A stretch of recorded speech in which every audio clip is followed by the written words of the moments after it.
Welcome to the Get Your Life Show. I am Charmaine Johnson-Fuller, life strategist with the Charmed Life. And I want to thank you for taking time out of your busy life to come hang with me. Welcome to the very first episode of the Get Your Life Show. I am so super stoked. This show has been in my head and in my heart for about 3 years, and I kind of put it off, and Spirit told me the time was now, that this is something that was definitely needed now for mom entrepreneurs. And so I'm going to kick off the first episode of the first season of the Get Your Life Show. I am really happy that you decided to join me. And I look forward for you hanging out with me for the rest of this 9-episode season to get different tips and tools to help you to navigate your life in the various life areas. The Get Your Life Show is all about helping entrepreneurial moms squash the overwhelm they feel with all the moving parts of their life.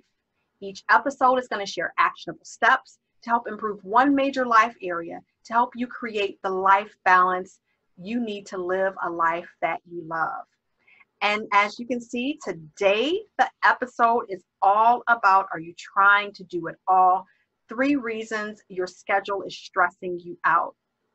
And I know for a lot of, for many of the moms that I work with and speak to, they have this overwhelming need to do it all. They're not quite sure what it all is, but they just know that it encompasses each and every piece of their life, each of those major life areas.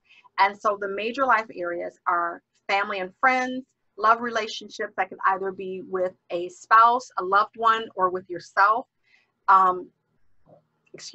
finances, health and wellness, and career and business. Those are the 5 life areas. If you've been with me, or even if you're just now hanging with me, those are the 5 life areas. When I say life areas, that's what I'm talking about, are those 5 areas: family and friends, love, career and business, health and wellness, and finances.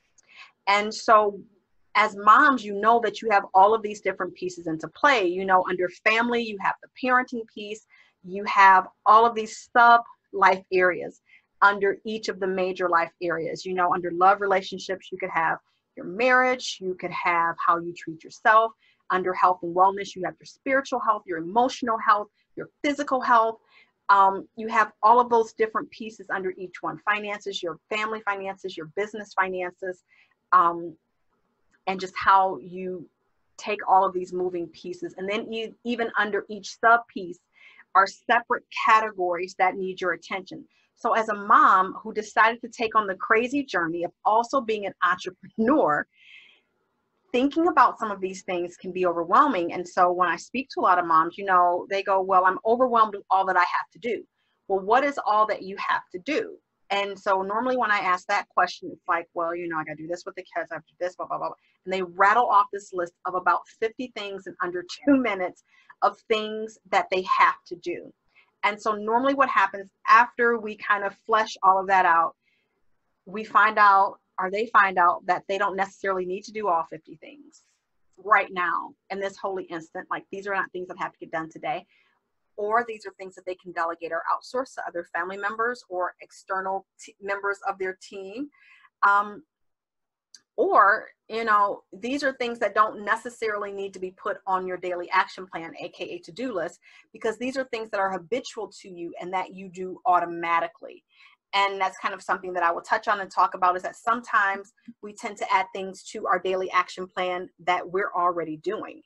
And it just adds on stuff to our day, not necessarily things that are taking us any closer to anywhere, but definitely just adding stuff onto your day. So the first reason why your schedule is stressing you out is that you aren't clear. And so being clear about how you want to feel, being clear about what you want, being clear about why you want it is very important, because when you start to create your daily action plan, when you start from a space of, well, what do I have to do? That list is going to be super, super, super long. Like, if I were to write down what did I have to do on my daily action plan versus how do I want to feel at the end of the day? Okay, so what things would I need to do today to get me closer to what I want? what are those things? What does that look like? And then placing everything else as a secondary action, that completely changes the scope of your day. So versus your day feeling like it's being led by the next thing that's on fire, it now feels like it's going in a direction that you want it to go. And so being clear about how you want to feel is also not about fluffy, woo-woo, I just do what I want to do type of thing. These are high quality feelings, baby. These are feelings that you can tap into even when you're doing stuff you don't like. Like, for instance, I don't like cleaning the bathroom. I absolutely would rather take a nap and go play in the dirt than clean my bathroom. However, the feeling that a clean bathroom gives me is way beyond my dislike for cleaning the bathroom. I have male humans in my household. And if any of you have male humans in your household, you know that having a clean bathroom, especially around the toilet area and even in the shower, because men are gross and little boys are gross, is paramount to your sanity unless you want to be welcome to the smell of urine every time you hit your bathroom. So I clean my bathroom not because cleaning it makes me feel expansive, or not because the act of cleaning it makes me feel expansive or makes me feel joyous. That's not why I clean it. I clean it because my end result, I feel expansive. I feel like I can walk in my bathroom without shoes on, without shower shoes. You know, I feel like I feel joyous because I don't see, you know, if you have kids, there's like toothpaste all over the sink. Like, I don't understand how that happens when the sink's down there, but there's toothpaste on the mirror. You know, I feel expansive about that. I don't feel like there's something crawling in my bathroom. I actually want to be there. So that's what I mean by knowing how you want to feel, because there are going to be things that need to be done by you to get to a certain place, either in your life or business, that doing it either scares you shitless or it's just not exciting at all. But the way to flip that is, okay, once I do this thing, will it help me to achieve that feeling? And if the answer is yes, or can I find a way for it to help me to achieve that feeling in the long run? If the answer is yes, then, by all means, add it on. Knowing how you want to feel also keeps you from adding things onto your daily action plan that mean nothing, that have nothing to do with nothing, and it's just a cornucopia of other people's stuff. I have a thing where I call it OPP, other people's priorities. It's really easy as a mom and a wife to get caught up in other people's priorities, even though they're your family. Like, I love my family to pieces, but it's so easy to get wrapped up in what my husband's doing or if he needs my help, because I naturally want to make sure that my people are good. So sometimes if I'm not clear about how I want to feel in a day, what I'm working toward, and why, it will be really easy for me to succumb to my husband going, hey, babe, could you look up X, Y, and Z? I don't know about you, but sometimes I end up being my husband's personal Google. And if I'm not clear, I'll go, sure. And then I'll say, sure. And then I look at what I said I wanted to do, or I realize this is not really what I wanted to do, like this is something he could have done himself, then I end up feeling resentful and angry, which is not one of the ways that I want to feel, but I do it anyway because, maybe that's something I need to work on.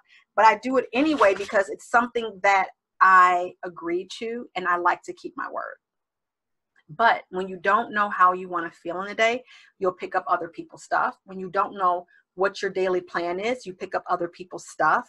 When you don't even know why you're doing something, you'll pick up other people's stuff because you just think you need to fill in some space on your day. So being clear about those things are going to help you to not pick up OPP, other people's priorities, unless there is space in your day to do so. Energetic space and time space. So unless there's that space to do it, then you're not just going to be going, oh yeah, I'll do this for you. And when you're clear about that, now it goes into number 2. The second reason why your schedule is stressing you out is because your application of boundaries suck. Not setting boundaries, because I've spoken to a lot of you, and setting boundaries is not the problem, because this is how you set. Well, it kind of is the problem, but we'll dig into that. what happens is something will be going on in your household or business or whatever. And as women, sometimes we'll let it build, we'll let it build, we'll let it build. And we go, oh my God, I can't believe, like, we expect people to read our mind to go, this seems like this is hard for her. Let me stop doing what I'm doing and do something else. Most of us are so engaged in us that sometimes we don't have the emotional peripheral vision to see how it's necessarily affecting someone else, specifically men and children. Sometimes women can be that way too, but kids really don't have that peripheral. And so what happens is you get really, really pissed off because all of this has been building, and then you explode. You like square off explode. And then that's when you set the boundary. You set the boundary after you've let it build and it explodes. So then there's a boundary there. And the people that you explode at, they handle this boundary pretty well for about 2 weeks. With kids, maybe a week, without you needing to remind or suck your teeth or roll your eyes, or ask the questions like, what are you supposed to be doing? And then what happens is once that happens for that 1 or 2 weeks, that charge or that pain of why that boundary was important to you in the first place, it dissipates. And so kind of on some sort of level, you forget that what they did earlier caused pain. And so normally what happens is they start doing the thing again. Well, now you've calmed down and now you're good. And so it doesn't hit you like when it's built. And you let it go again, not applying that boundary until it compacts again, you explode again, and then you reset.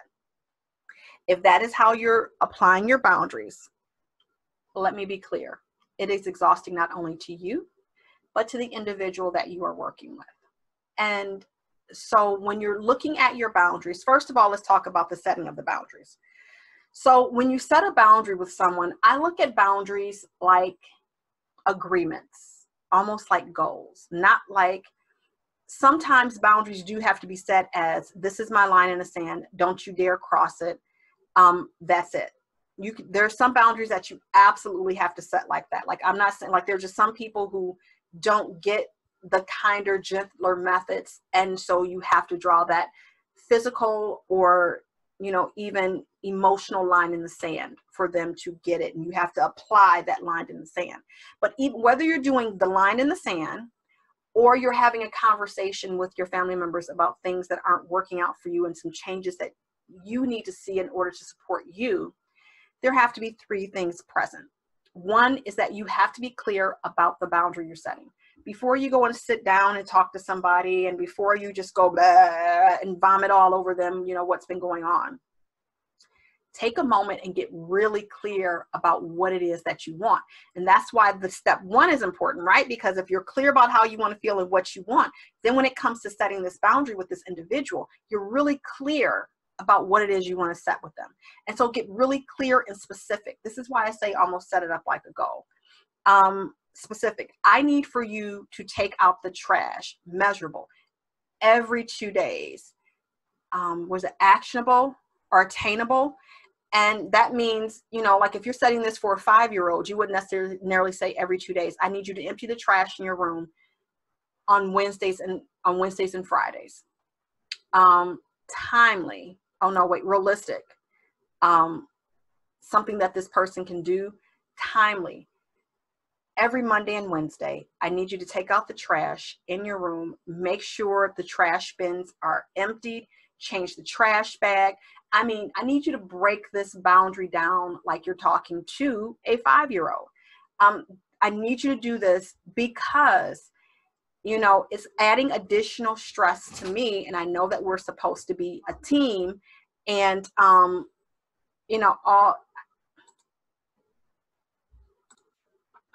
and there was my son who was not following boundaries.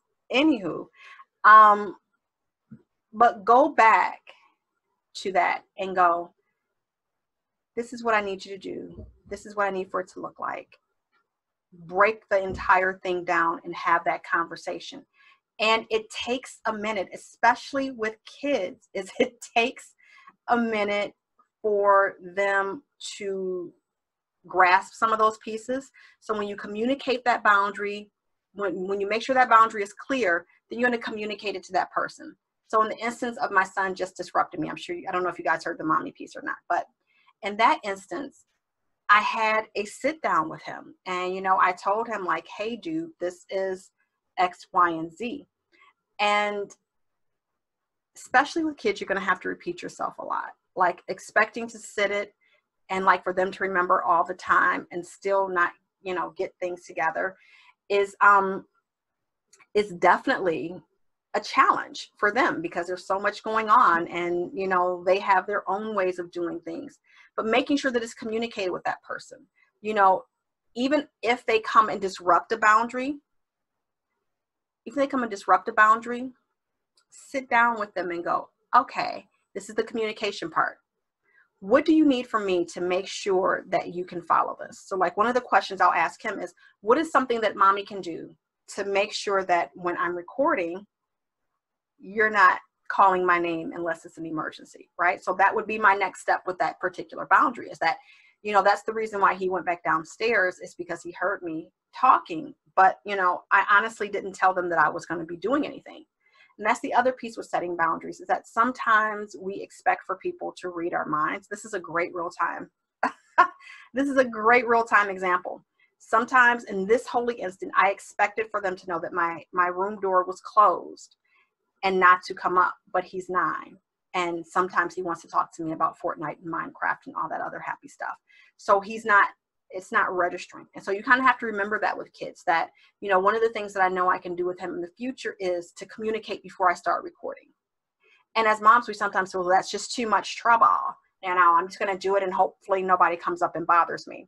And every time you hope that nobody comes up and bothers you, they're going to bother you. So making sure that that boundary is communicated, you know, making sure that you're consistent with the clarity and the communication piece of your boundary, and consistently applying any consequences if possible. In that instance where he came up, there was no consequences per se. But sometimes things have consequences, like if he doesn't do his projects around the house, then there's consequences of him not receiving his weekly paycheck or weekly stipend. If he does not do his self-care things throughout the day. Self-care is one of the things that for kids you really have to teach, because they will go days without taking a shower, like literally days without taking a shower. And so setting up consequences even for that. What does it look like? What are the things you need to do? Sometimes I've never had to do this with an adult, but I know definitely for my kids when setting boundaries, we have checklists, we have PECS boards, and PECS is picture exchange communication. If you've ever had a child that is on the autism spectrum, or a child that needs special different help, normally when they go to like behavioral therapy or ABA or something like that, and ABA is applied behavior analysis therapy, where they use different trials and things to help to change a child's behavior. So just kind of a background on that. But we have PECS picture board. So PECS is that picture exchange communication system. And it's basically pictures of what needed to be done next. So before he started reading, I was using pictures. With my older son, even though he could read, I used words and pictures. So he could know what was next. And we did that like with laundry. We did that with different tools. But making sure your boundary is clear, consistent, clear, communicated, and consistent. So that's the first thing you want to do when you set up that boundary. Now, once you have it clear, communicated, and consistent, once you have it clear and communicated, that's going to allow you to apply, which is being consistent, which means that if someone keeps breaking through, and I call it busting a boundary, that you have to be consistent with the consequence. You've got to be consistent with the consequence. Otherwise, you're going to go back to the compacting, explode, everybody's good for a week or two, and then they say, okay, she's not mad anymore, I can stop doing it, and then compacting, explode.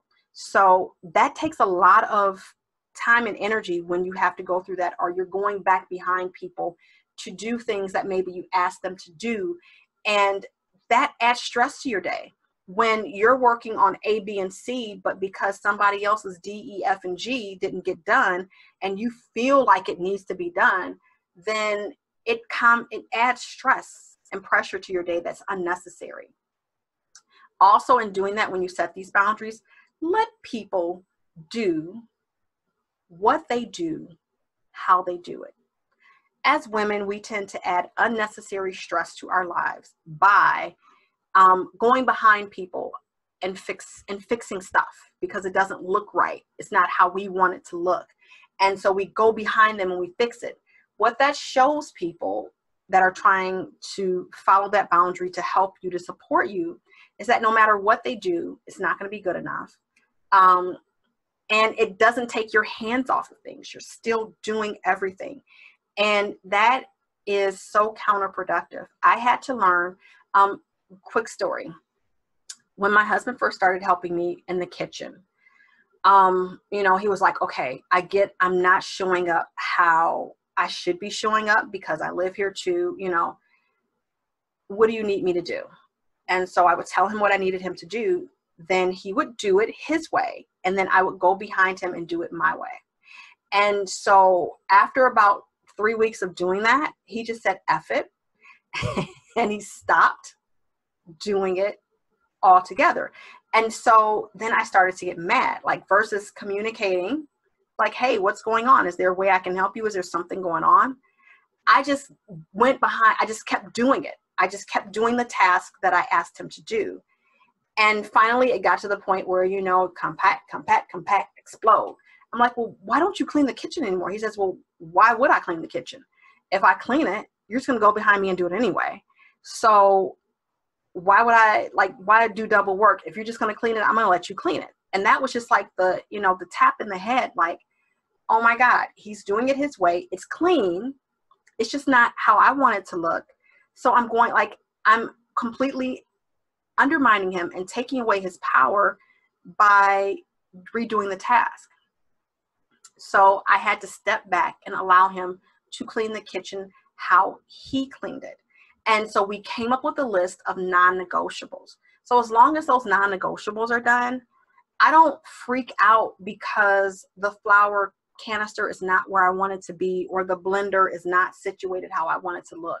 Are the counters clean? Are the dishes put away? Like, you know, those non-negotiables. So also being mindful in that when you're setting these boundaries, you need to allow people the opportunity to show up fully how they show up and tweak along the way. And the third piece is there is no room for spirit. So back when I was growing up, I'm a woman of a certain age. Back when I was growing up, I was a church kid. And as we got older, the mothers of the church you sit next to a boy, and she would go, y'all need to leave some room for Jesus, break this up. And that meant to leave space. That means you were sitting too close together and to leave some space. And so some of you are not leaving space in your life. There's no room for spirit. There's no room for Jesus per se. There's no room for anything. You wake up, you start going, you go to sleep. You're going from the time you wake up till you go to bed doing stuff. And so it's stressing you out with your schedule because there never seems like there's enough room to take care of you. There never seems like there's enough room to interact presently, be present and interact with your family. There never seems to be enough room for anything. And so it makes you not even want to plan a daily action plan. It makes you really not want to engage in a day, which goes back to not being clear, because then you just end up putting out fires and just doing whatever is next, or whatever fire pops up next is what you end up doing. And so I want to invite you into what I call transitionary periods. And so what that is, or you can call it working in sprints, however it works for you, whatever the timing. When my kids were younger, this is what I used to do. I would work for 20 minutes and then I would give them 30, because when kids are young, they need a bit more time. Or even if I worked for 20 while they were up and I gave them an hour where I was completely present, making sure their needs were met, all that good stuff. Now that they're older, I can stretch that out to an hour and go watch like a 20-minute show with them, or have lunch or something like that, where it kind of stretches out. Even if it's not in, and that helps, that really helps with the mom guilt, by the way. When, with my younger kids, what I used to do is I had an egg timer, and my desk used to be downstairs, and I would set the egg timer on my desk, or I would set the timer on the microwave. Like if I didn't want them at my desk, like staring at me, because that will literally have them at your desk, staring at you creepily. That's a word.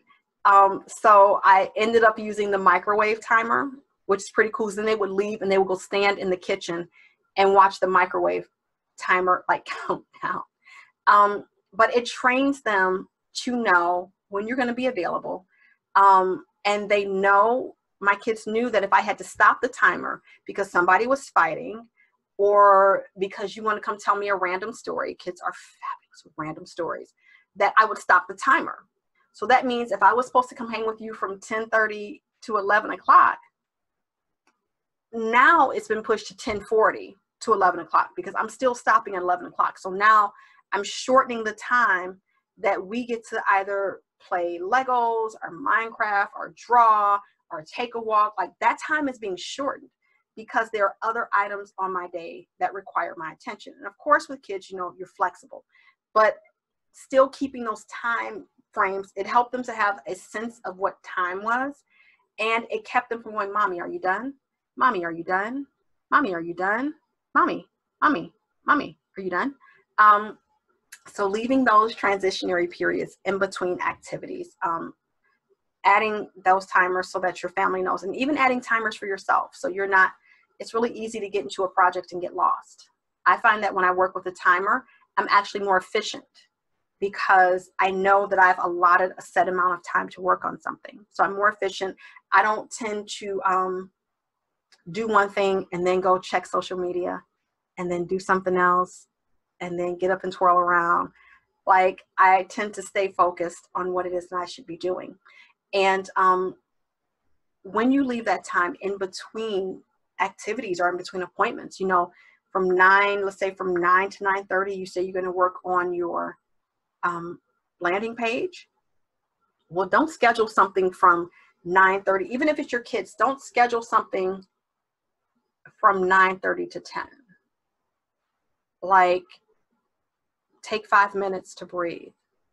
So even with those egg timers, my timer may have been set for 20 minutes and they may have seen it set for 25 because I would be kind of wrapping up and getting things together so that I could switch from being business mom to mom. And it allowed me to be more present because I wasn't trying to drop the things that I was in the process of doing. So adding those pieces where you can transition in between activities, you know, taking time to breathe, going to meditate,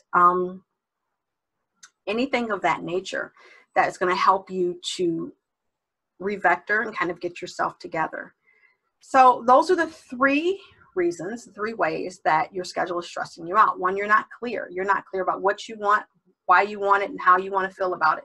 You're not clear about that. So you keep adding in stuff that has nothing to do with nothing, and your stress smooth the heck out. The second thing is your boundary application sucks. So you're not setting clear, communicated, consistent boundaries with those around you, even with yourself. And so it leads to you always feeling like you have to do it all alone. And that in order for anybody to listen to you, that you have to yell and scream and, you know, get all upset. And then the third piece is that you don't leave any space in your day. Your day is packed back to back. And even when you're supposed to be resting, you're doing stuff. So you're not really resting. And so it makes your day feel hella stressful. It makes you feel exhausted mentally, physically, emotionally, spiritually at the end of your day. And you can't figure out why, you know, that's why. So I want to invite you to apply for a Get Your Life Discovery Call. If you're finding that you have struggles, like major struggles or even minor struggles with any one of these, and you want support, I'm here to help you. I'm ready to help you to create systems, and not necessarily create systems, but to create a way of being for yourself that's different than what it is now, and to actually have that life balance in all of your life areas, meaning the strength and stability in your life areas for your life to support life. and not to always feel like you're running against the clock, or you're doing it alone, or that, you know, you can't get it together, or you can't focus. Working through these things actually are going to help you to increase your focus, to increase your effectiveness, to increase your productivity in a way that's not stressing you out, that's not adding more to your day, but showing you how to take what you have and rearrange it to support you and to support those that you love. So I would love to be able to help you and to get with you on a Get Your Life Discovery call. The link is in the description section below. The charmedlife.me/discovery is where you can apply for that call. And I really look forward to working with you and helping you become one of my success stories of moms that now have a clear vision in their life, and their boundaries are being applied, and, you know, things are moving. This is not about perfect. This is about progress. And this is about you knowing your what's next and what's now, and, you know, how that can work in your life, and having that work in your life. So it's totally possible. Balance for your life is totally possible.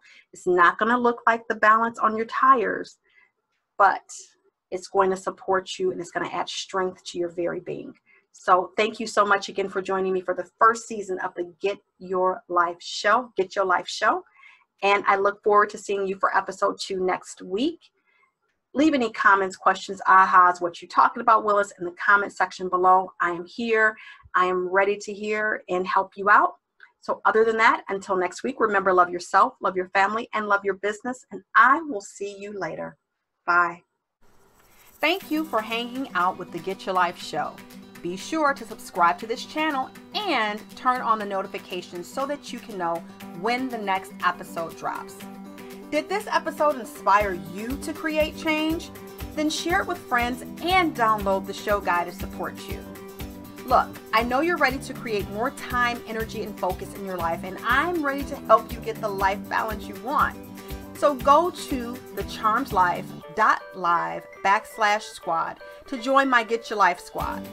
There, you'll get the resources and support to stop feeling like you're always behind and start feeling like you're always on time.